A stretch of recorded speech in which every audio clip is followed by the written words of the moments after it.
Okay, so first of all, when you graph absolute value, what does that look like on the graph? It looks like a shape. It is not a U. It is a V. An absolute value makes a V. How can we remember that absolute value makes a V? That's not supposed to be the highlighter. How can we remember that absolute value makes a V? Okay, what does quadratic x squared look like? That's the U. So here you go. There's your U right there in the word quadratic. There's your U.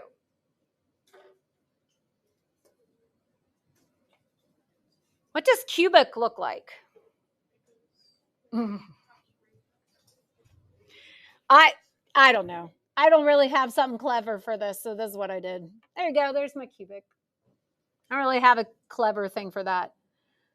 Square root, that's the one that it kind of looks like an R.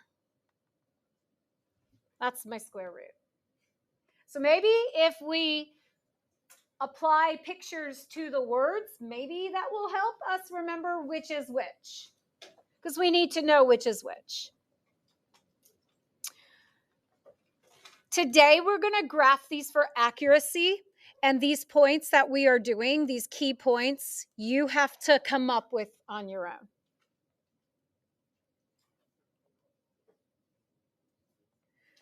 So I'm going to tell them to you. They will be in your notes. When you do your assignment, you will practice them, but you have to retain this information.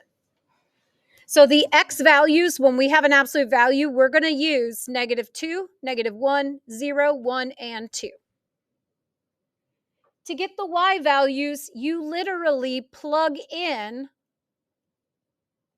the absolute value, the number into the absolute value. This is in my head, what I just wrote there. That's in my head. You plug that in, but what do we get out for each number? Can somebody summarize what happens when you do absolute value to a number? Huh? What'd you say? No negatives. Yeah, they come out positive. Comes out positive. 2, 1, 0, 1, 2.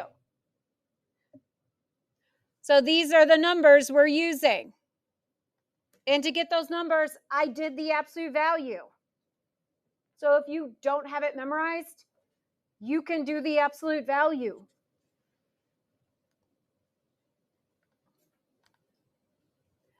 Quadratic. I'm going to use -3, -2, -1, 0, 1, 2, 3. So this one, we're going from -3 to 3 in order, least to greatest. How'd you get 9? -3 times -3 is +9. When you square a number, when you multiply it by itself, it always is positive. You will notice that these numbers have symmetry. 9, 4, 1, 0, 1, 4, 9. The numbers have symmetry. They repeat themselves like a mirror. Those are the key points that we will use. Cubic.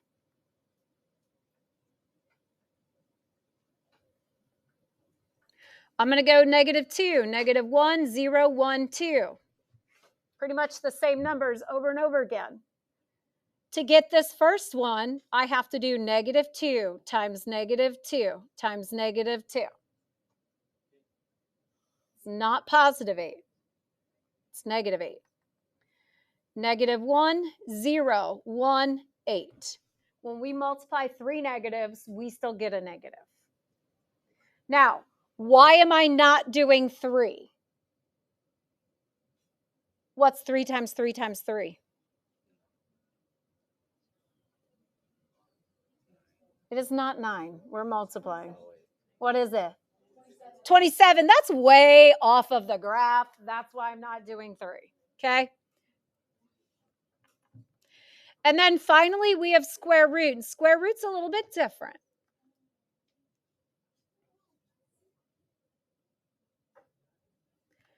So for square root, I am not going to start with -2. Whoops. I'm not going to start with negative. Square root -2. I'm not going to start with -2 for my x, because if I square root -2, look what my calculator says. It says error. Who remembers what's wrong here? Why is this an error? You cannot square root a negative number. You cannot do it. It's not a real number. So we can't put negatives in. All right, so square root of 1 will not work. Will 0 work? Will square root of 0 give us an answer? Yes. So the first number I use is square root of 0, which is 0. So I put in 0, I do square root of 0, and I get out 0. Is there a square root of 1? 1. 1 times 1 is 1. What about square root of 2? Will that work? So square root of 1 works. Will square root of 2 work? Square root of 2 works, but I'm not about to memorize that. Okay? So square root of 2 gives us an answer, but I'm not going to include that one because it's yucky. I want to include numbers that come out with a nice, easy integer. What is the next number that I can take the square root of? 4, exactly. And then the square root of 4 is 2. What's the next one after that? 6 does not have a perfect square. 9, because that's 3 times 3. What's the next one after that? 16, but that's not going to be on the graph, so I'll just stop at 9. So those are the points that I use for square roots. So if you need parent function points, we have them in our notes. Next thing we're going to do is describe how to set up a transformation table. So this table will be what we're going to do for examples. This right now, I'm just going to write some things in it. So if you forget, you can look at this for reference. So when you start with a transformation table, the first thing that we do is we put our key points in the middle 2 columns. And the key points are what we just listed above.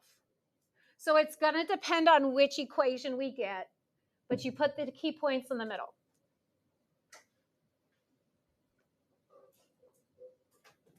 So you can kind of look ahead to example 1. And I will start example 1 just to show you what I'm talking about with key points in the middle. So for example 1, you look and you notice there is a squared in it. That squared tells me that I have a quadratic, and its parent function is x squared by itself. That's the parent function. So what we do in the middle of this table is we list the points that we just wrote above. -3 to +3. And then for each of these, we square it. 9, 4, 1, 0, 1, 4, 9. And I told you it's going to go fast because I have it memorized.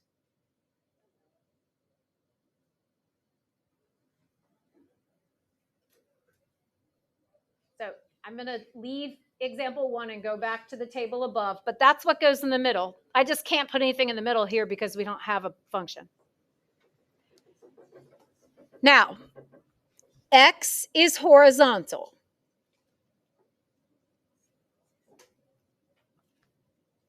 The y is vertical. Remember, f of x is the same thing as y. Those are the same thing. So x is horizontal, y is vertical. We have transformations, and we're going to use transformations in this direction. And the transformations that we will do towards the left are,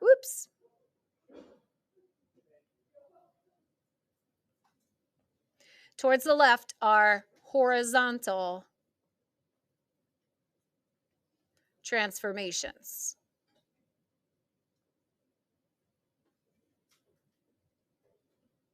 So anything that we list as a horizontal transformation will go on the X side of our table.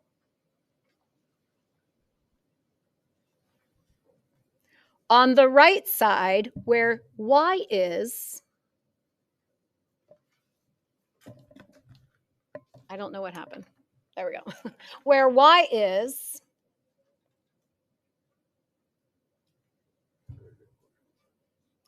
we are going to use vertical transformations.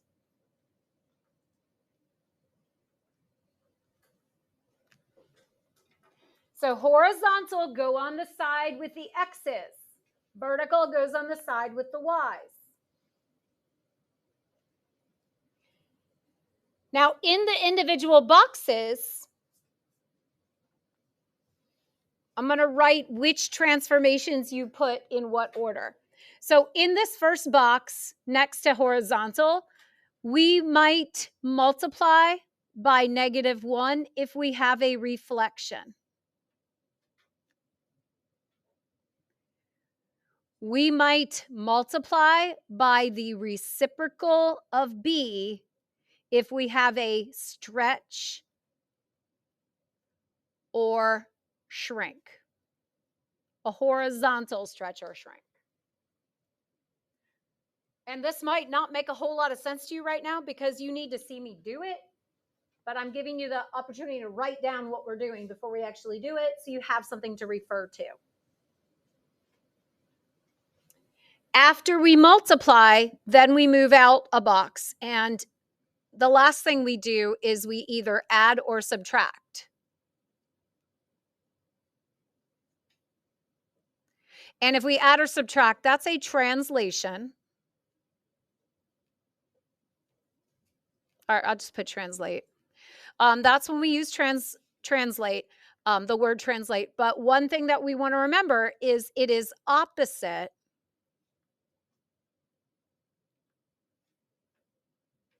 of whatever's in the equation.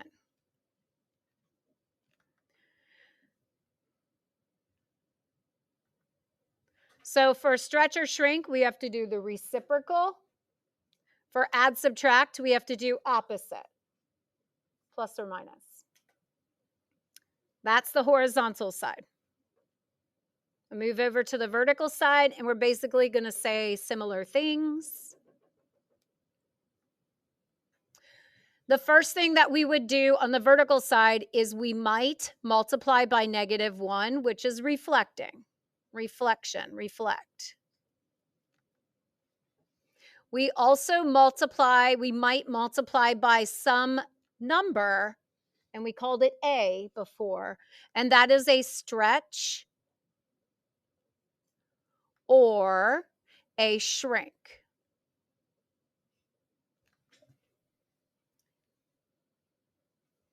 Then we move one box out, and that would be if we are either adding or subtracting. This would be translate.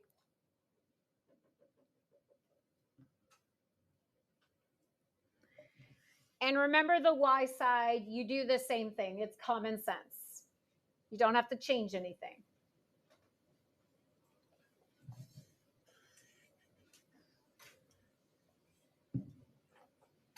So once you have that written down, we're going to go look at our first example, and we're going to start listing the transformations in words, which we've already learned last week.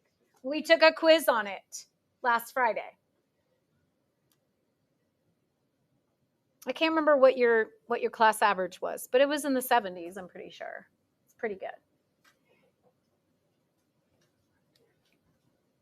Yep.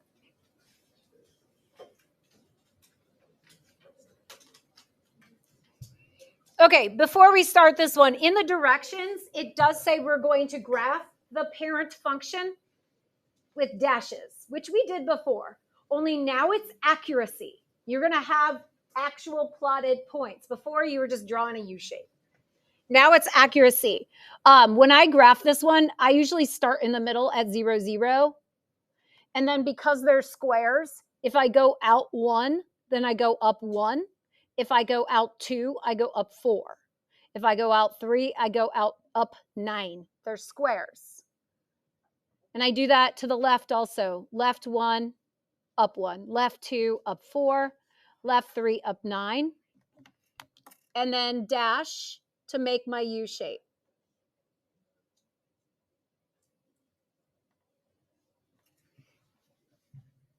So we do that for accuracy. The ordered pairs are there. If I'm going too fast, the ordered pairs are there.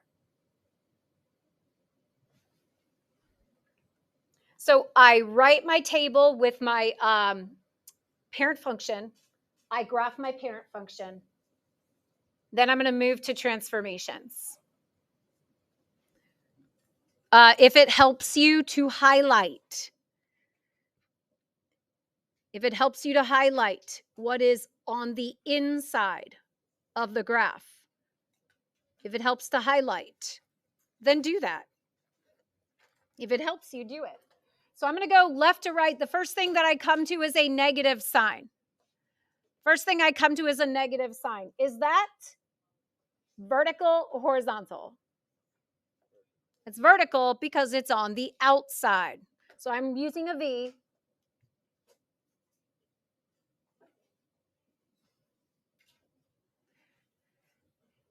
My negative sign is always reflect in the, and then since it is a vertical reflection, you can't see this if you're watching the video, but I put my hand up and I reflect it up and down. Remember, we did this. Everybody give me a vertical reflection. What axis? Why are you not participating? What axis is this going over? That's the x-axis. The next thing I come to is multiply by 2. That's vertical because it's on the outside. So when we multiply, that is our stretch or shrink. We're going to say vertical. Maybe I should be underlining the stuff that gets filled in. It will either be a stretch or shrink by a factor of, and then we have to put the number. Since it's vertical, it does not change the number. So if I multiply by 2, that makes it a stretch. It makes it bigger.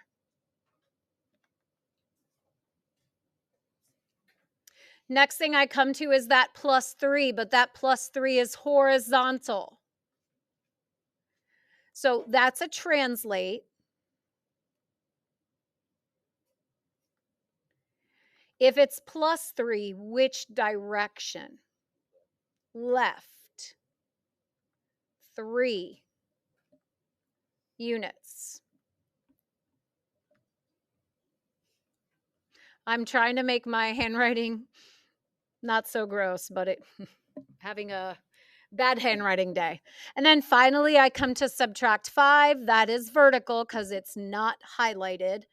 Anything that adds or subtracts is translate. Vertical is common sense, so we go down 5 units.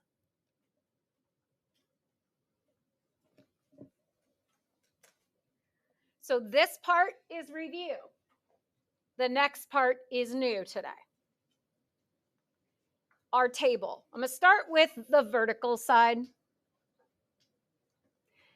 And we're going to have 2 columns. Just like we had up here. We had 2 vertical columns past the Y column.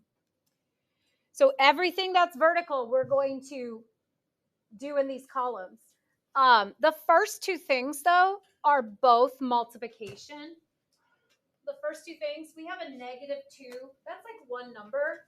It is 2 different transformations, but we're really multiplying by one number. So that is one column, multiply by negative and by 2 at the same time because they're both multiply. So what I do is I go down and only my y values times by negative 2. So negative 18, negative 8, negative 2, 0, negative 2, negative 8, negative 18. So I multiplied my y values by negative 2. So that took care of reflect and vertical stretch. There is one more vertical thing, translate down 5 units. So subtract 5 will be my second column. So for each of the y values, the last ones, not all the way back to the beginning, but the blue ones, I'm going to now subtract 5. So I will get negative 23, negative 13, negative 7, negative 5, negative 7, negative 13, negative 23. So I'm going off the previous column.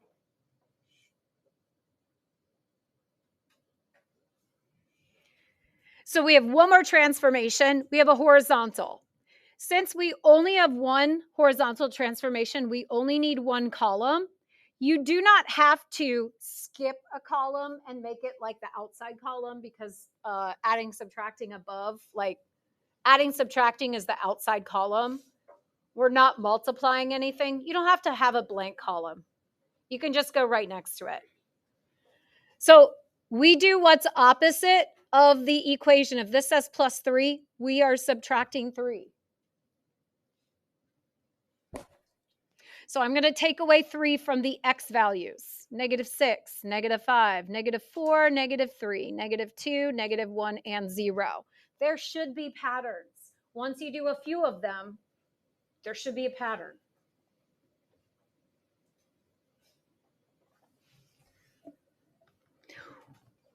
Now we go to graph. And what we graph is our very outside, hold on, our very outside x's and our outside y's. These are the ordered pairs in which we graph.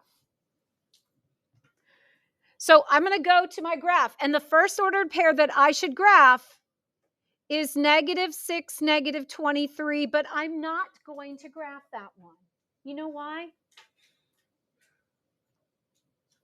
It's like so far off the graph. I get to negative 5, negative 13. That's not too bad. All of these graphs are counting in tens. So if I need to go find negative 13, I can just start at the bottom and go 11, 12, 13. You don't have to actually count the first 10. There's 10. Trust me. Save you some time. Next is negative 4, negative 7. These are counting by tens, so I don't count 7.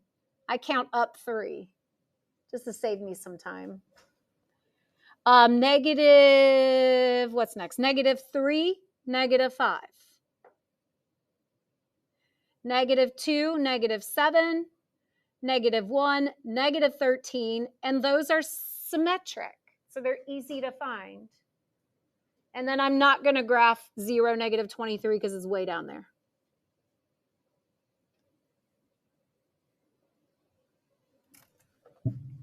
Do your best to round it so it's a U shape, not a V.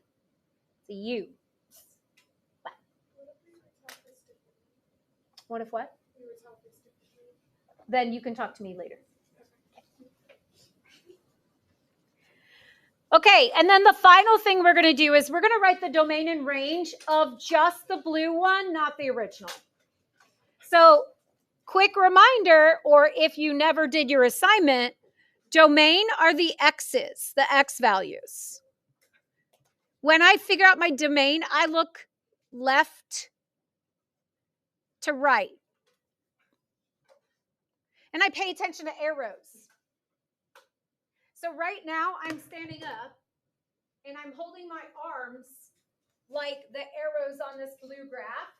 And I'm going to ask you, if this arrow kept going to the left, think left, this direction, How far would this arrow go?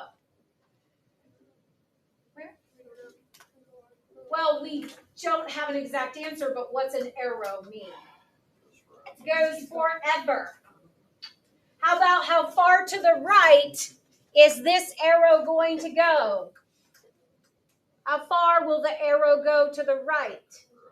Forever. That's what the arrow means. So if it goes all the way to the left, all the way to the right, and nothing's stopping it, that's every single number that could ever be. And we call it all real numbers.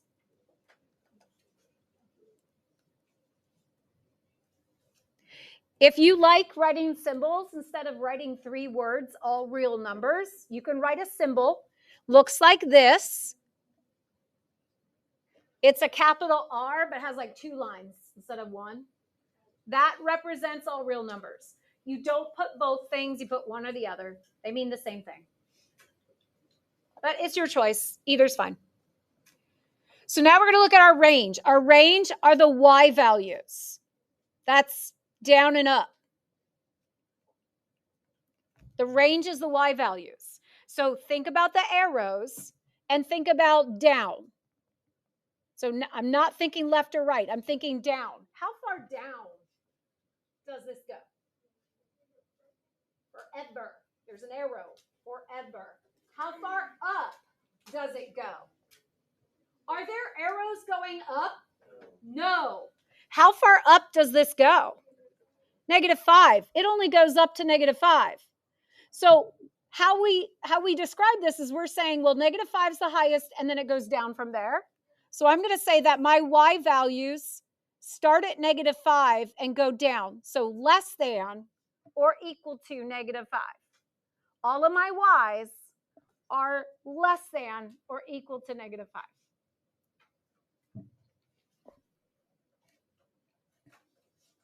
All right, we are on example 2.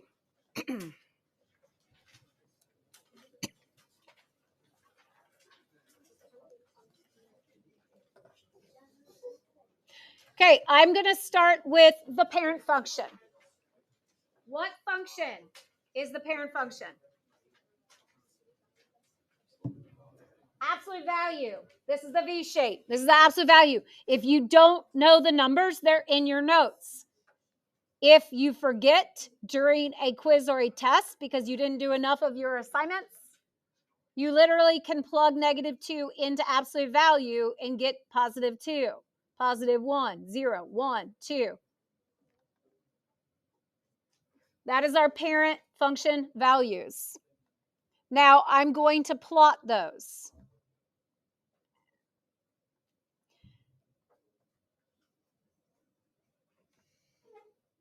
So when I plot these, I get a V shape. It is not okay to only connect those and make it an itty bitty V. I make a 10 by 10 graph for you because I want you to graph all the way to the edge of the graph. So this would eventually go through 10, 10. It does go through 10, 10. So you can use a straight edge. I have rulers, but you're going to go all the way from the corner down through those points.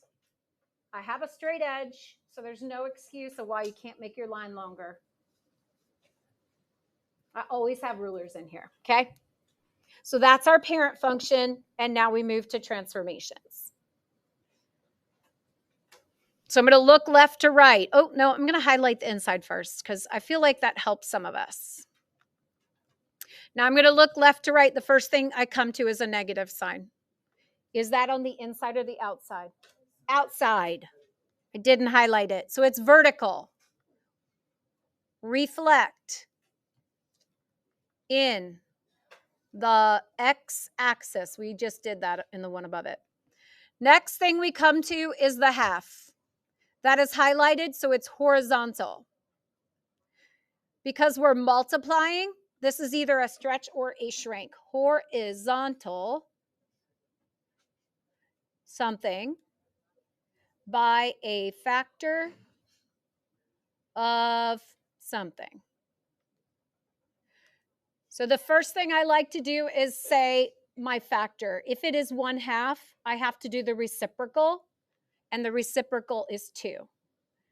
If you wrote 2/1 on that quiz last week, I took off a point. Because 2/1 reduces to 2. So we write 2. Horizontal. So is this a stretch or a shrink? This is a stretch. And then we have that +3 that is vertical. So we have translate. It's common sense, up 3 units.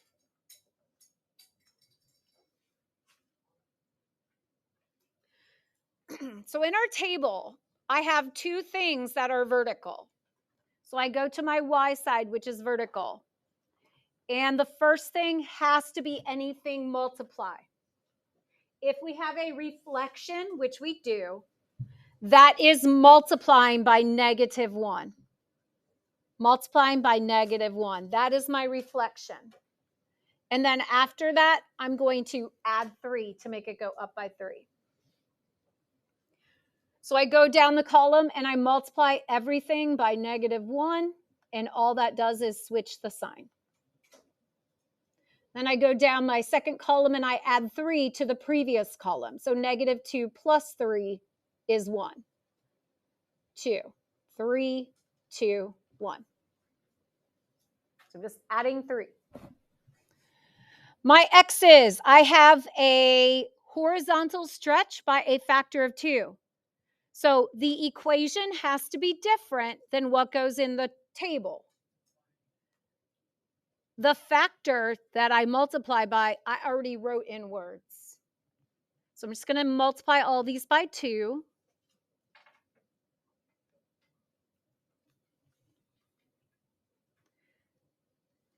And then we graph the outside x with the outside y.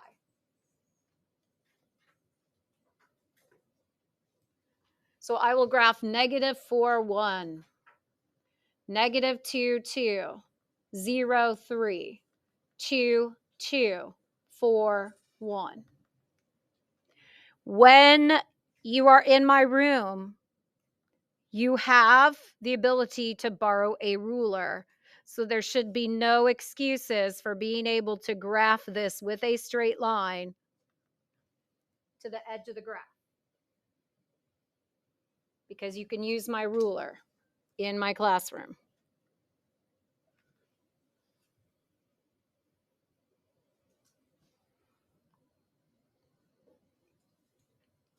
And then finally, we're going to do domain and range. Domain, x's, left to right. We look at our arrows. We think left and we think right. How far does that arrow go to the left? How far does it go to the right? All real numbers. Or you can use the symbol. Range is down and up. So I'm going to look at my graph and I'm going to think down. How far down? How far down do those arrows go?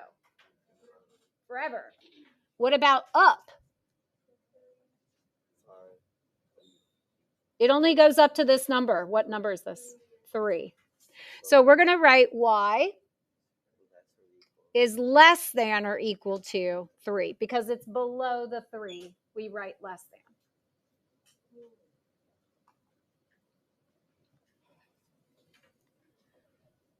Okay, the last one, we can set up the table. We won't have time to totally finish it, but I'll finish it. I'll finish it on class change and post it with this one done. So this one you go and you say that is squared. So we start our table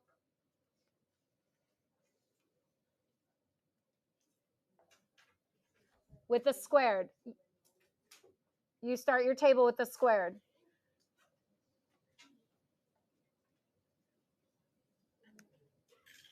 Where am I getting these values?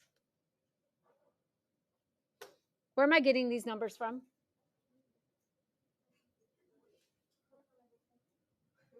You go home, where are you getting these numbers from? Like in your notes, we wrote them down.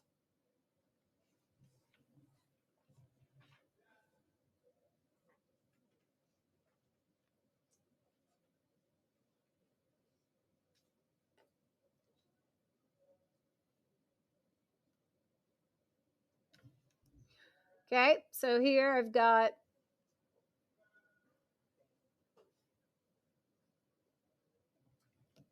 my parent function. Okay, for transformations, if I highlight the inside, the first thing that we come to, that negative sign, is horizontal.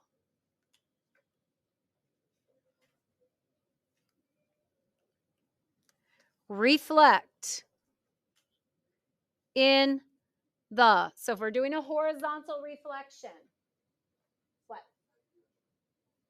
We only have 5 minutes, so no, sorry. Horizontal reflection, y-axis. Next, I come to a 2. That's horizontal. Horizontal.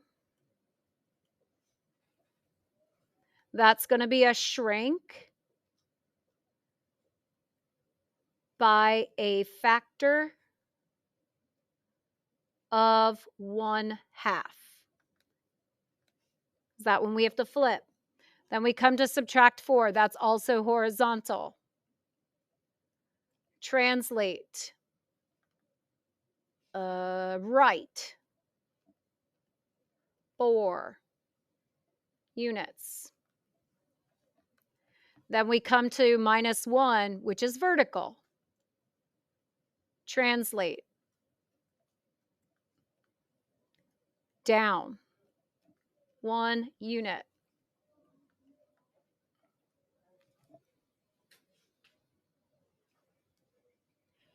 Okay, so we're going to fill out our table. On the y side, there's only one thing, and it is subtracting 1. Translate down.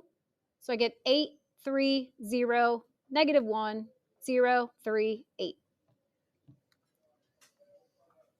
On the x side, and this is where you might have to go and look at this video later. The first thing we're going to do is multiply. And instead of multiplying by -2, you have to flip it. Multiply by -1/2. After that, instead of subtract 4, you have to do the opposite. Add 4.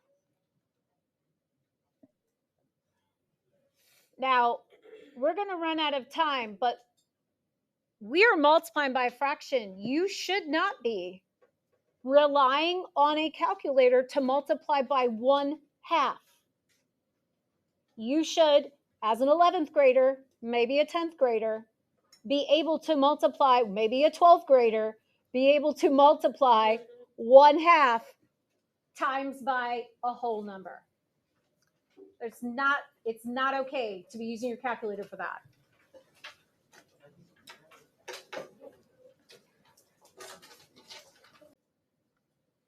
Okay.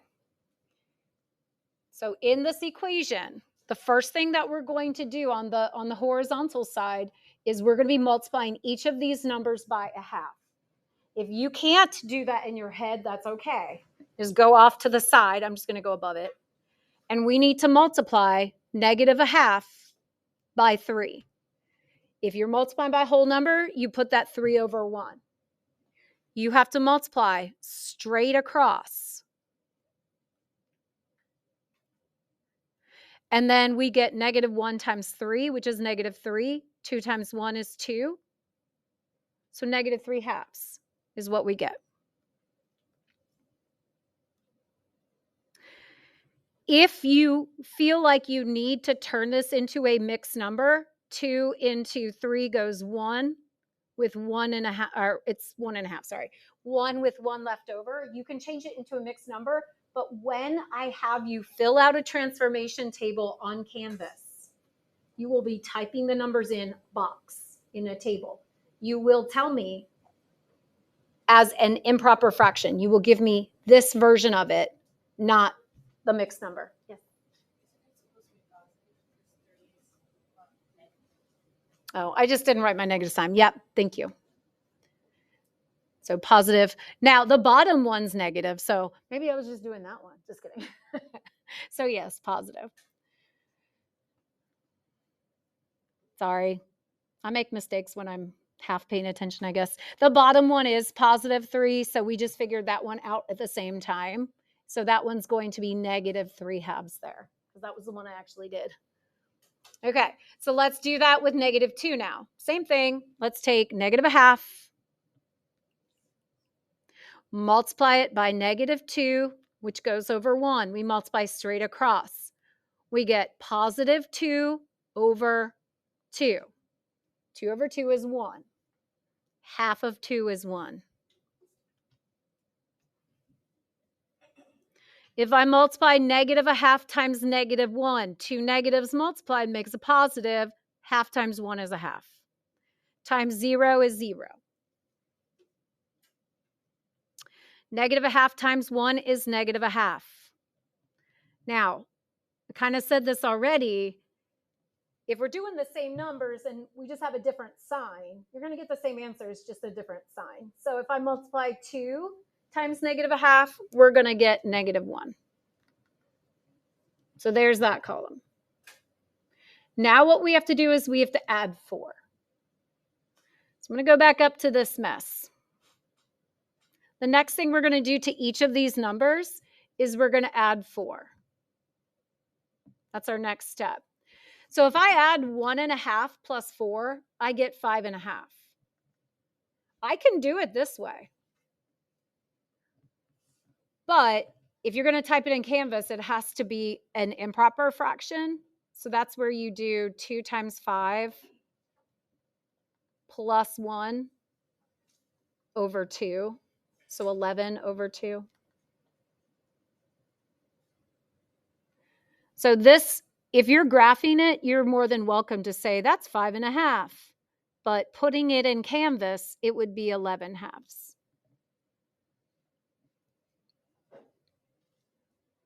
The next one plus 4 is just 5. Then we've got 4 and 1/2. I'm adding 4 plus 1/2. Well, 4.5, if you're going to change that into an improper, we multiply 2 times 4, which is 8, plus 1, 9/2 is what you would have to type into Canvas. Add 0 plus 4, that's 4. After you do some of these, you should notice a pattern, and it shouldn't be that difficult to find the rest. If I have 5.5, then 5, 4.5, then 4, what comes next? 3.5 or 3.5 is fine, but you will put it in Canvas as 7 over 2. Then I've got 3. Then I've got 2.5. If I take 2 times 2 plus 1, that's 5/2. When I graph it, though, I like it to be 5.5 or 5.5 so I can actually graph it better. When we go to graph these, where you look to graph is you look at your most outside X and your most outside Y value. So we kept working our way outside, outside, outside. These are the ordered pairs that get graphed. So the first ordered pair, which you do not need to write down, but I'm writing down so you can see it, is 5.5, 8. That's the first ordered pair I graph. So let's go find 5.5, 8.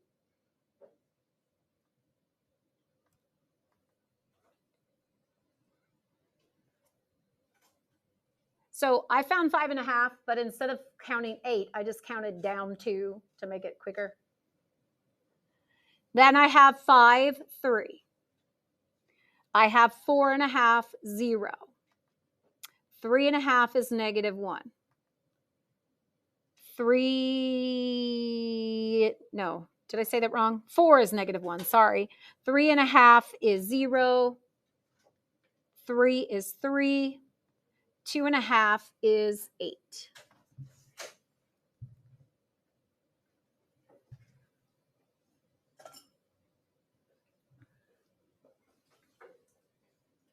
This is a U shape, so do your best to make it look like a U. I just did. It looks like a V there. Not exactly the easiest to make it look like a U, but it's a U shape.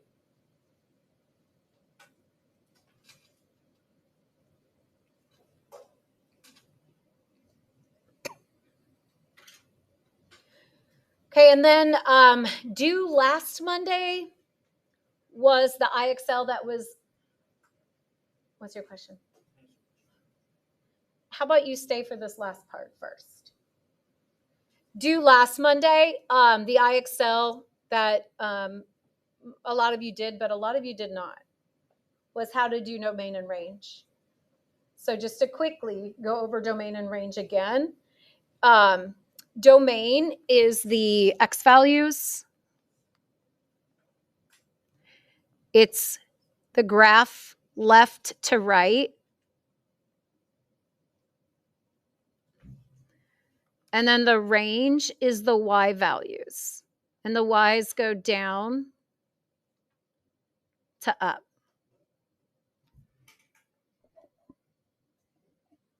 So my domain, we're listing all the X values that are on this graph.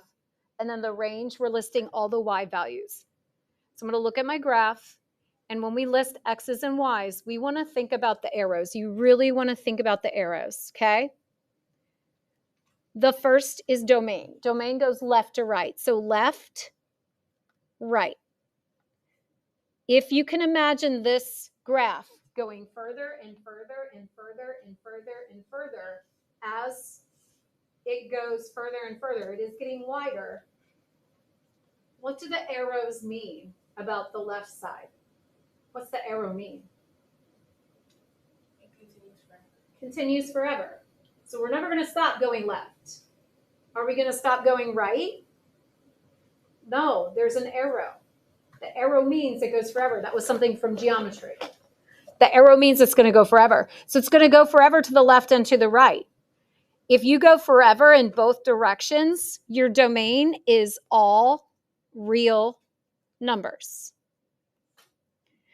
Now, there is a symbol, if you don't want to write out all real numbers, there is a nice symbol that looks like a capital R, but has two lines on it. So there's a symbol if you don't want to write out all real numbers. So now we look at our range. Our range is down to up. So I'm going to think about the same thing. We're going to think about arrows. Are there arrows going down? Does this graph have arrows facing down? No. So it does not go forever down. How far down does it go? Just a -1. That's the lowest point on the graph. Does it have arrows going up?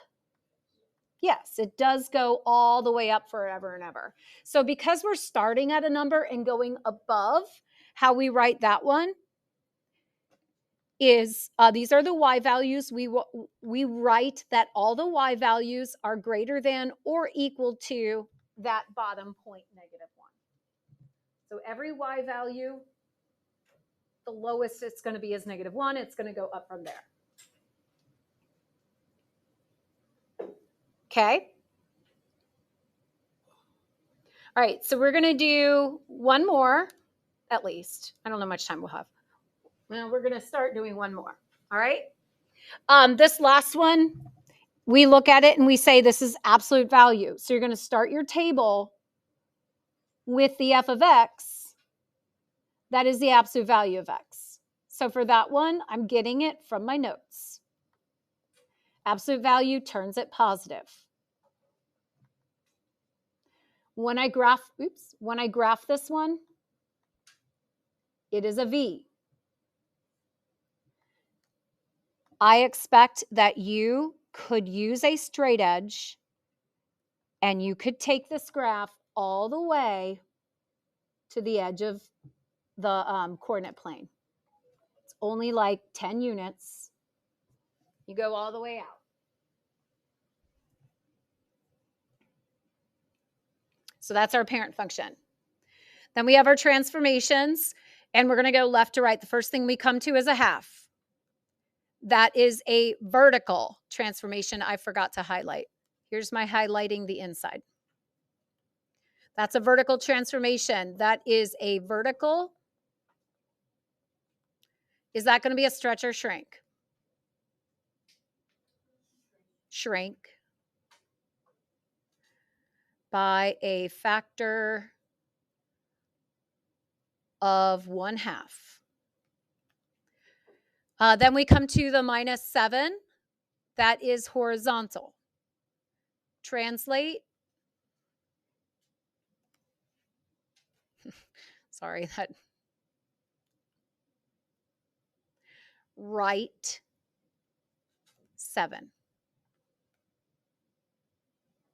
And then we come to +4, which is vertical. And we will translate up 4 units. So I need you to spend more time on getting the table, not so much the words, because we've already covered the words. So anything that's vertical, is going to go on the vertical side. We've got multiplying by 1/2, and then we have adding 4. You always multiply before you add, order of operations. So that's the order we're going to go. So we do 1/2 of 2, 1. 1/2 of 1 is 1/2, 0. 1/2, 1. We're going to add 4. So I get 5, 4.5, 4, 4.5, 5.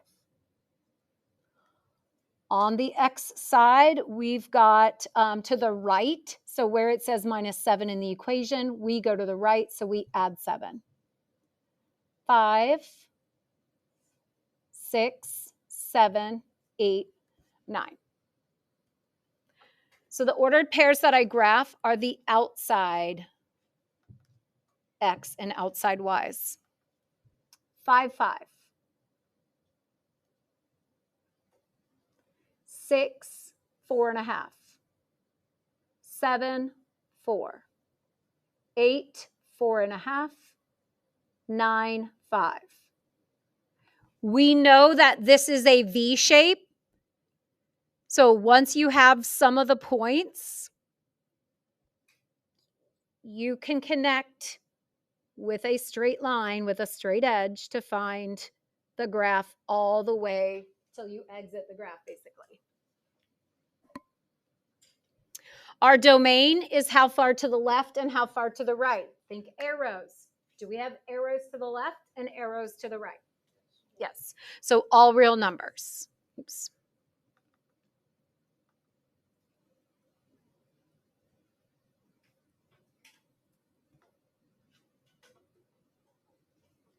Or you can put the symbol. Range, we think down and up. Does it go all the way down? No, it goes to what? 4. Does it go all the way up? Do my arrows go up forever? They do. So Y is greater than or equal to 4. We didn't do one that went down. We did in my other class, so it'll be on the video. I just want to show you guys this picture. Like, for example, 1. If it's facing down, the range is Y is less than or equal to -5. If it's facing down, then we have a less than equal to for that Y value.